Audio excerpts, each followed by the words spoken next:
जय Hind. I am Sachin Dhiman.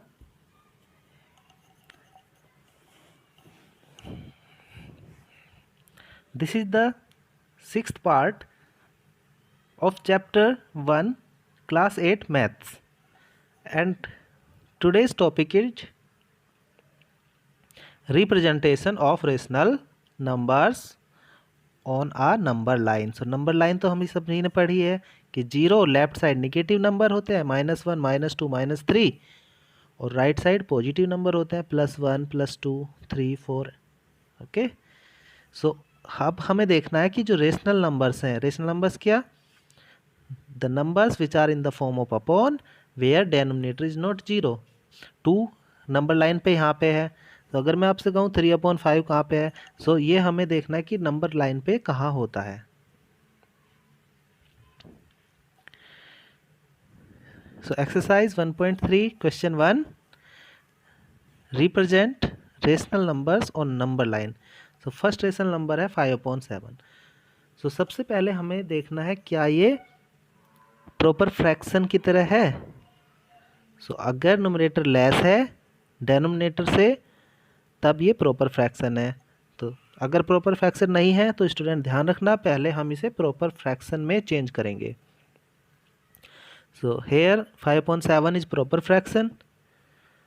तो 5/7 को जब कभी हम रिप्रेजेंट करते हैं नंबर लाइन पे, तो ध्यान रखना अगर कभी यहाँ पे कोई नंबर नहीं है, जैसे होल में होता है ना, जैसे ये देखिए यहाँ पे 3 होल 1/4, अगर साइड में कंप्लीट कोई होल नंबर नहीं है तब यहाँ पे हम ये कहेंगे कि ये 0 और 1 के बीच में है। अब 0 1 के बीच में क्यों है, क्योंकि एक तो ये पॉजिटिव नंबर है, जब पॉजिटिव नंबर होता है तो 0 से बड़ा होता है वो, और निगेटिव नंबर 0 से छोटे होते हैं। तो इसके साथ कोई माइनस तो है नहीं, सो ये पॉजिटिव नंबर है, और 1 भी नहीं लिखा है यहाँ पे, सो मीन्स ये 1 पे अभी नहीं पहुँचा है। So positive means right side की तरफ पॉजिटिव नंबर्स होते हैं। सो 1 पे नहीं पहुँचा है मीन्स 0 और 1 के बीच में कहीं पे ये है। सो देखिए ये सपोज 1 है, इधर -1 है, सो इतना ही इसको शो कर देंगे हम। अब हमें क्या करना है, जैसे 5/7 है और हमें पता है 0 और 1 के बीच में है। सो देखिए डेनोमिनेटर को फिर देखेंगे कि टोटल 7 पार्ट है। देखिए जब कभी हमारा टेस्ट होता है तो हमारे मार्क्स सपोज 9 मार्क्स आए 10 में से, तो हम लिखते हैं 9/10। सो ये टोटल मार्क्स होते हैं और ये हमारे ऑब्टेन मार्क्स होते हैं। इसी तरह से 5/7 का मीन्स है टोटल पार्ट 7। सो 0 और 1 के बीच में हम 7 पार्ट करेंगे। तो देखिए 1 part, 2 part, 3 part, 4 part, 5 part, 6 part और 7 पार्ट। 7 ये 1 जो है ना, ये जो नंबर है ये खुद ही 7th पार्ट बना देगा, हमें अब इसमें लाइन नहीं बनानी है। अब देखिए अगर ये पॉजिटिव नंबर है तो हम राइट साइड चलेंगे। सो 7 में से 5th पार्ट पे हमारा ये रेशनल नंबर होगा। सो 0 से चलते हैं, 0 पे तो हम हैं, 0 से आगे 1 2 3 4 5। सो ये जो पार्ट है दिस पार्ट इज 5/7। सो इसी एरो के ऊपर हम लिख देंगे 5/7। सो 5/7 यहाँ पे होता है ये नंबर। ओके, चलिए बी पार्ट देखते हैं। देखिए यहाँ पे मैंने एक नंबर लाइन बना दी है, ये 0 है, तो यहाँ पे है -2/5। सो माइनस है तो हमें पता है जो नंबर हमारा जो रेशनल नंबर होगा वो 0 के लेफ्ट साइड होगा। निगेटिव नंबर 0 के लेफ्ट साइड होते हैं। अब यहाँ पे भी ये भी प्रॉपर फ्रैक्शन है, अगर 2/5 की बात करूँ 2 स्मॉल है, सो प्रॉपर फ्रैक्शन है, तो यानी कि 0, अब ये निगेटिव नंबर है तो ध्यान रखना लेफ्ट साइड होगा, यानी 0 और -1 के बीच होगा ये, क्योंकि 1 नहीं आया है साइड में, मीन्स अभी ये 1 पे भी नहीं पहुँचा है। सो 0 और -1 के बीच में होगा। सो 0 और -1 में जो नीचे डेनोमिनेटर है 5 लिखा है, टोटल 5 पार्ट करेंगे। सो 1 2 3 4 और 5th पार्ट ये है 1 वाला। सो 5 पार्ट में से सेकंड पार्ट, सो 0 से चलते हैं, अब निगेटिव नंबर है तो लेफ्ट साइड चलेंगे। सो 1 2, सो ये जो सेकेंड पार्ट है this part is -2/5. So we will write here -2/5.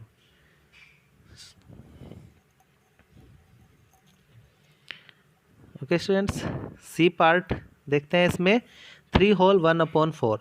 सो 3 इस बार हमें होल में 3 मिल गया है. इट मीन्स 3 कंप्लीट हो चुका है और उसके आगे भी कुछ है. जैसे हम लिखते हैं 3.5 मीन्स ये 3 से तो ज़्यादा है, 4 से लेस है. मीन्स अभी 4 पे नहीं पहुंचा है बट 3 से ग्रेटर है. तो इसी तरह से ये नंबर भी 3 होल 1/4 3 से ग्रेटर है बट अभी 4 पे नहीं पहुंचा है और पॉजिटिव है. सो 0 के राइट साइड होगा. सो हम लिख सकते हैं यहाँ पे 0 -1 और राइट साइड में 1 2 3 ओके एंड 4, क्योंकि 3 और 4 के बीच में होगा ये. सो 3 का इतना ही वर्क है इस 3 का कि इससे हमें पता चलेगा कि 3 से ग्रेटर है. तो 3 और 4 के बीच में है. अब फिर हम देखेंगे डेनोमिनेटर 4 है. सो 3 और 4 जिनके बीच में रेशनल नंबर है उसके 4 पार्ट करेंगे इस डेनोमिनेटर को देखते हुए. सो 1 2 3 और 4, ये 4 पार्ट हो गए हैं. पार्ट स्टूडेंट हमें लाइन नहीं देखनी है. पार्ट मीन्स ये 1 2 3 और ये 4. तो ये 4 पार्ट हुए ना, इनको हमें देखना होता है. सो 4 में से जो 1 है 1 पार्ट, अब पॉजिटिव नंबर है तो राइट साइड चलूँगा 3 के आगे. अब 0 से नहीं देखना है, 3 से देखना है. सो 3 के आगे 1. सो फर्स्ट पार्ट जैसे 1 पे पहुँचेंगे तो ये ही पार्ट यहीं पे होल नंबर 3 और यहीं पे रेशनल नंबर 3 होल 1/4 होगा. So here is our answer. Question number 2, represent 2/3 and -2/3 on the same number line. तो सेम नंबर लाइन पे पहले तो 2/3 और -2/3 को रिप्रेजेंट करना है. सो ये प्रॉपर फ्रैक्शन है और इसलिए 0 और 1 के बीच होगी क्योंकि इससे पहले कोई नंबर नहीं है. सो यहाँ पे -1 और यहाँ पे +1.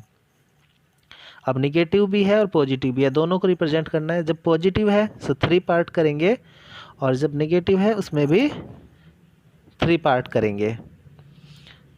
सो नोमरेटर में है 2. सो यहाँ से 0 से चलते हैं, जब पॉजिटिव की तरफ चलते हैं तो सेकंड ये जो दिस इज़ 2/3 और जब निगेटिव साइड चलते हैं तो 1 2 दिस इज़ -2/3 सेकंड वाला पॉइंट. सो ये तो हमने रिप्रेजेंट कर दिया है. उसके बाद ये बोल रहा है are these points equidistance. Equidistance का मतलब होता है इक्वल डिस्टेंस.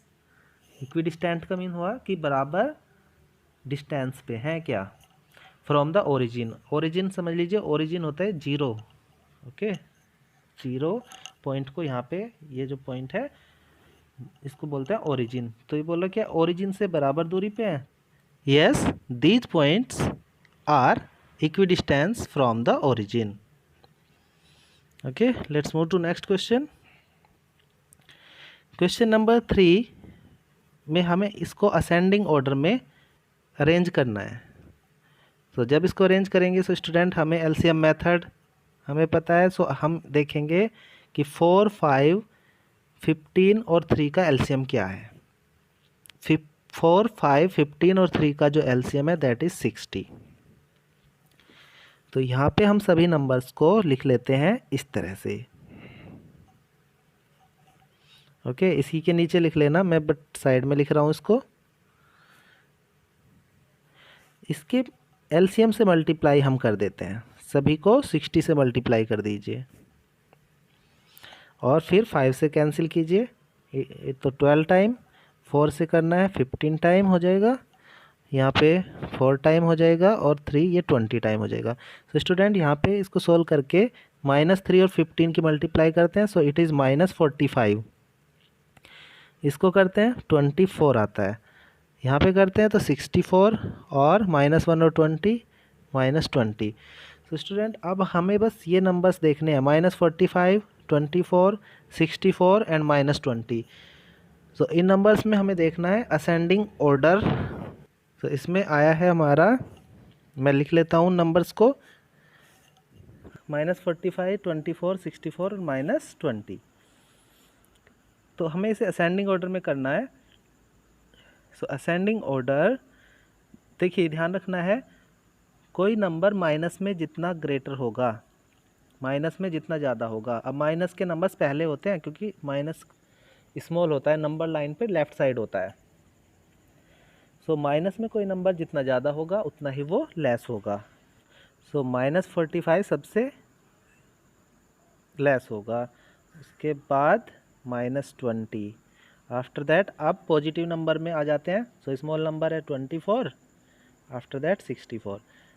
अब उसके बाद अब हमें ये नंबर्स को वापस रेशनल नंबर देखने हैं कि किसके इक्विवेलेंट थे ये। सो 45 आया था -3/4 को सॉल्व करके। सो -3/4, उसके बाद इसके ग्रेटर वैल्यू है -20, लास्ट वाला ये।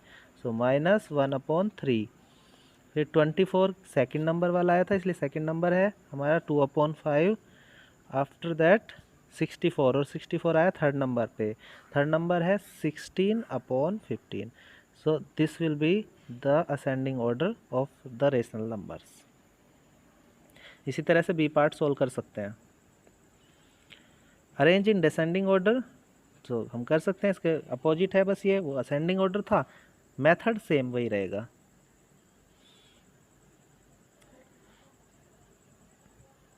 नेक्स्ट क्वेश्चन आता है, find 3 rational numbers between -6 and -7। -6 और -7 के बीच में हमें 3 रेशनल नंबर्स फाइंड करने हैं। स्टूडेंट्स, किन्हीं भी 2 रेशनल नंबर्स के बीच में इनफाइनाइट नंबर्स होते हैं, वो भी रेशनल, इनफाइनाइट रेशनल नंबर्स होते हैं। तो हमें फाइंड करना है 3 को। सो हम यहाँ पे लिखेंगे फर्स्ट रेशनल नंबर, या लिख सकते हैं यहाँ पे रेशनल नंबर बिटवीन -6 एंड -7। सो -6 और -7 के बीच में जो रेशनल नंबर है उसके लिए एक फॉर्मूला है कि जिनके बीच में भी हमें रेशनल नंबर फाइंड करना है उनको ऐड करके हाफ कर देना है। सो a+b/2 फॉर्मूला होता है। अब सब निगेटिव है तो इसलिए मैंने यहाँ पे माइनस लिखा है, क्योंकि प्लस करने के बाद भी निगेटिव ही रहेगा ये। सो -6 और 7 होता है 13, सो -13/2। सो 13 को जब 2 से डिवाइड करते हैं इट इज़ -6.5। तो देखिए -6.5 जो नंबर है 6 -6.5 और 7, इस तरह से इनके बीच में होता है। अब हम एक नंबर 6 और 6.5 के बीच में, यानी -6 और -6.5 के बीच में फाइंड कर देंगे, और एक नंबर -6.5 और 7 के बीच में फाइंड कर देंगे। इसके बाद ये तो इतना आ गया है। अब यहाँ पे हम करते हैं second rational number between -6 and -6.5। तो -6 और -6.5 के बीच में हम फाइंड कर रहे हैं। तो -6 -6.5/2, तो सेम साइन है, हम ऐड कर देंगे। सो 6 and 6 12, इट इज़ -12.5/2। जब आप 12.5 को 2 से डिवाइड करते हैं सो विल गेट -6.25। तो स्टूडेंट, अब हमारे पास नंबर्स किस तरह से हो गए, -6 है, उसके बाद आया था -6.25, क्योंकि 6.5 और 6 के बीच में हमने फाइंड किया है, और इधर पे है 7 माइनस, सभी नेगेटिव हैं। सो ये नंबर इन दोनों के बीच हमने फाइंड कर दिया। इसी तरह से यहाँ पे -6.5 और -7 के बीच में एक नंबर फाइंड कर देंगे हम। सो 6.25 और 6.5 तो आ ही गया है। तो यहाँ पे लिखते हैं third rational number between -6.5 and 7। Okay, so first number, और ये है -7 है ये, -7/2। तो जब ऐड करते हैं 7 और 6 13, सो -13.5/2। इसको सोल्व करेंगे it will be -6.75। So students हमारे पास 3 रेशनल नंबर आ गए हैं।